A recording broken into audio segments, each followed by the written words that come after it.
स्वागत है आपका। आप देख रहे हैं द न्यूज आपके साथ, मैं सृष्टि मिश्रा। बिहार से बहुत बड़ी खबर सामने आ रही है। केंद्रीय गृह मंत्री अमित शाह को आपने देखा होगा, अभी बिहार दौरे पर हैं। देखिए, जमकर हमला बोला है, नीतीश कुमार को पलटू बाबू कह दिया है, इस वक्त की बड़ी खबर। और देखिए, नीतीश कुमार का आईना दिखाने का काम किया है अमित शाह ने। अमित शाह भी बिहार के दौरे पर हैं, वो लखीसराय में मौजूद थे, जहां पर अभी आपको बता दें वहां से सांसद जेडीयू के अध्यक्ष ललन सिंह जी हैं। अब उस क्षेत्र में जाकर जिस तरीके से इन्होंने बखिया उधेड़ी है, यह दिखा रहा है कि अभी भारतीय जनता पार्टी की रणनीति बिहार को लेकर अलग नजर आ रही है। जरा सुनिए क्या क्या कह दिया अमित शाह ने और किस तरीके से नीतीश कुमार के पूरे राजनीति का काला चिट्ठा उजागर कर दिया है। कल आपने देखा होगा, एक खबर ने सुर्खियां बटोरी कि नीतीश कुमार राज्यपाल से मिलने गए और उनके जस्ट बाद सुशील मोदी बीजेपी सांसद मिलने गए। अब इस खबर के बाद भी लोगों ने पलटू राम कहना शुरू कर दिया कि शायद से अभी एनडीए के साथ मिल सकते हैं। देखिए, कोई भरोसा नहीं है।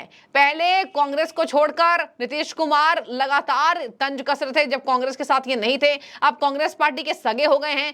राजनीति में कुछ भी हो सकता है और यह नीतीश कुमार बखूबी 4 साल के बाद करते हुए देखे जाते हैं। देखिए क्या कहा अमित शाह ने, चलिए उस पर फोकस कर लेते हैं। अमित शाह जी लखीसराय में मौजूद थे, उन्होंने कांग्रेस पर भी जुबानी हमले तेज किए और सबसे ज्यादा नीतीश कुमार पर। देखिए क्या कहा पलटू राम जी। पलटू बाबू ये पूछते हैं पीएम मोदी ने क्या किया 9 साल तक। नीतीश कुमार जिसके साथ इतना उठे बैठे, नीतीश बाबू जिसके वजह से मुख्यमंत्री बने, नीतीश बाबू को जिसकी वजह से पद मिला, उसके ही सगी नहीं रहे। यानी कि प्रधानमंत्री का कहीं ना कहीं इशारा देते हुए अमित शाह ने ये जनता को कहने की कोशिश की कि जिसकी वजह से नीतीश को पद मिला उससे ही नीतीश बागी हो गए। और यही वजह है कि नीतीश कुमार को पलटू बाबू अमित शाह ने बताया है। उन्होंने कहा है कि थोड़ा तो लिहाज करिए, यानी पीएम मोदी का थोड़ा लिहाज किया होता, इस तरीके से जिस तरीके से बाजी आपने पलट दी है।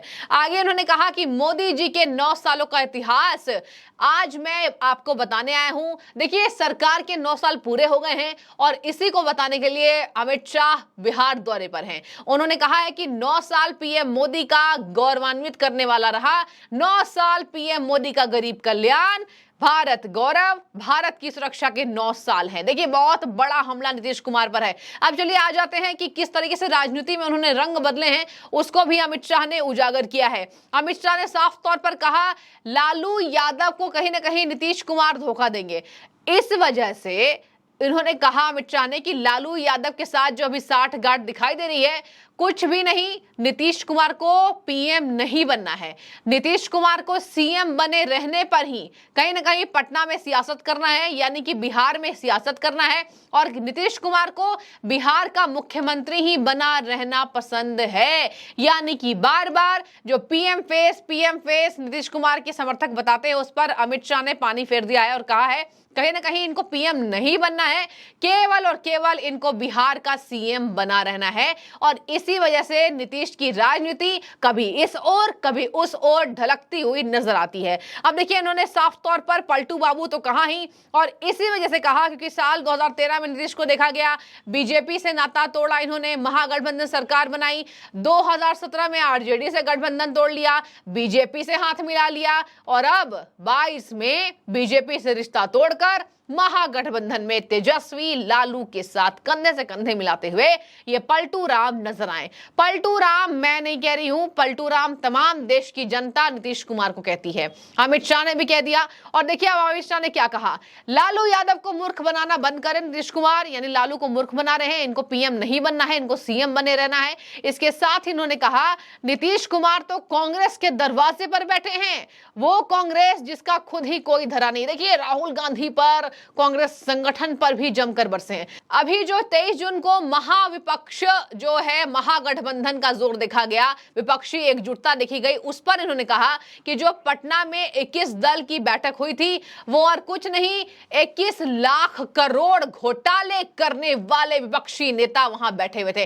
साफ तौर पर अमित शाह ने सभी को भ्रष्टाचारी बताया है। दर्शकों, आपको याद हो केजरीवाल भ्रष्टाचारी अब साबित हो चुके हैं। जिस तरीके से दिल्ली के अंदर उन्होंने अराजकता फैलाई है। इसके साथ साथ नीतीश कुमार की कहानी पुरानी है, लालू यादव की तो देश लूटने की कहानी सबसे पुरानी है। देखिए, दो नाम सबसे बड़े हैं, एक मुलायम सिंह यादव और एक लालू यादव।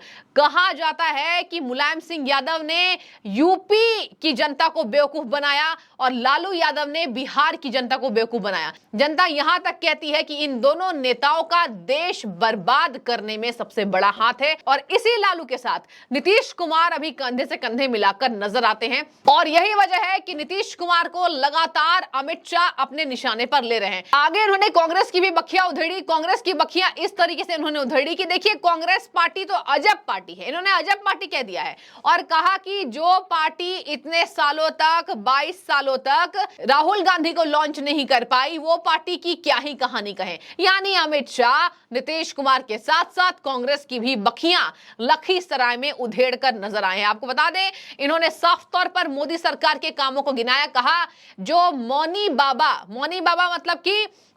मतलब मौन सरकार इन्होंने सोनिया गांधी को कहा, मनमोहन सिंह को कहा। इन्होंने कहा कि जब पाकिस्तान अराजकता फैलाता था, जब पाकिस्तान नापाक हरकतें करता था, ये मौनी सरकार हाथ पर हाथ धरकर बैठी थी। लेकिन अब मोदी सरकार के आने के बाद सर्जिकल स्ट्राइक भी होते हैं और पाकिस्तान डर कर भी रहता है और घर में घुसकर हम मारते हैं। ये देखिए, मोदी सरकार के 9 सालों के कार्यकाल को नीतीश कुमार पर निशाना साधते हुए, लालू यादव पर निशाना साधते हुए, कांग्रेस पर निशाना साधते हुए अमित शाह ने गिनवाए हैं। आगे मैं आपको बता दूं कि उन्होंने साफ तौर पर तंज कसा, जो पार्टी 20 साल से लॉन्च नहीं कर पा रही है राहुल गांधी को, वो पार्टी क्या बिहार फतह करेगी। यानी कि बिहार फतह करने की तैयारी पार्टियों की तेज है। इसके साथ ही उन्होंने कहा कि पटना में भी कांग्रेस ने राहुल गांधी को लॉन्च करने की तैयारी की थी, लेकिन देखिए वो भी धूमिल रह गई। यानी कि पटना में भी राहुल गांधी की लॉन्चिंग ठीक तरीके से नहीं हो पाई। लालू यादव कहते हैं कभी शादी कर लीजिए। तो देखिए, ये सब तंज अमित शाह ने कहीं ना कहीं एक फ्रेम में कर बता दिया है कि आखिर इन विपक्षी पार्टियों का नाता भ्रष्टाचार से है, देश की जनता को लूटने से है। और भारतीय जनता पार्टी जो है अभी देश के लिए काम कर रही है। पीएम मोदी के 9 सालों को उन्होंने गरीबों का बताया। इसके साथ ही कहा कि गौरव गाथा कहने में कहीं ना कहीं पीएम मोदी ने काम किया है, भारत के विकास के लिए काम किया है और इसी वजह से बिहार में अब बीजेपी की सत्ता आनी जरूरी है। तो देखिए, अमित शाह जाहिर सी बात है भारतीय जनता पार्टी को लॉन्च करेंगे ही, भारतीय जनता पार्टी की गाथा गाएंगे ही। लेकिन यहां पर जो नीतीश कुमार की बातें कही गई है वो बिल्कुल सच इसलिए है क्योंकि बड़े बड़े राजनीतिक विश्लेषकों का कहना है कि लोकसभा चुनाव से पहले नीतीश कुमार पर भरोसा करना मुश्किल होगा। इसके साथ आपको बता दें, अमित शाह ने यह भी कहा कि जो नेता इस तरीके से पाले बदलता है हर 4 सालों पर, हर 3 सालों पर, क्या उस पर बिहार की जनता भरोसा करेगी। उन्होंने क्वेश्चंस पूछे हैं, वहां जनता मौजूद थी और अमित शाह वहां पर गरजे हैं। आपने वीडियोस देखी होगी और उन्होंने कहा कि जिस राजनेता ने इतने बार पाले बदले हो वो क्या गरीब कल्याण करेगा, क्या ऐसे नेता पर भरोसा करेगी बिहार की जनता, या आप मुझे बताइए। तो देखिए, वहां पर लोगों की संख्या मौजूद रही और यह दिखाता है कि बिहार की जनता अब त्रस्त है। महागठबंधन का शोर अब कहीं ना कहीं धीमा होता नजर आ रहा है और यहां पर जो नीतीश कुमार करना चाह रहे हैं, कांग्रेस को एकजुट करना चाह रहे हैं। एक तो कांग्रेस अलग राग अलाप रही है, देखते हैं महागठबंधन कितना दिन तक चलता है। और फिलहाल पलटू बाबू कहे जाने पर आपकी जो भी राय हो आप जरूर कमेंट कीजिए और आप क्या अमित शाह की बातों से राजी हैं जो उन्होंने कहा है कि पलटू बाबू पर विश्वास करना गलत होगा। और इधर कांग्रेस पार्टी को अजब पार्टी कहा है और कहा यह पार्टी अजीब है, राहुल गांधी को तो लॉन्च तक नहीं कर पाई। तो देखिए, जो भी बातें थी अमित शाह की मैंने आपको पूरे विस्तार से बता दिया है। अब आपकी जो भी राय हो इस बाबत जरूर कमेंट करें। बहुत शुक्रिया आपका द न्यूज से जुड़ने के लिए।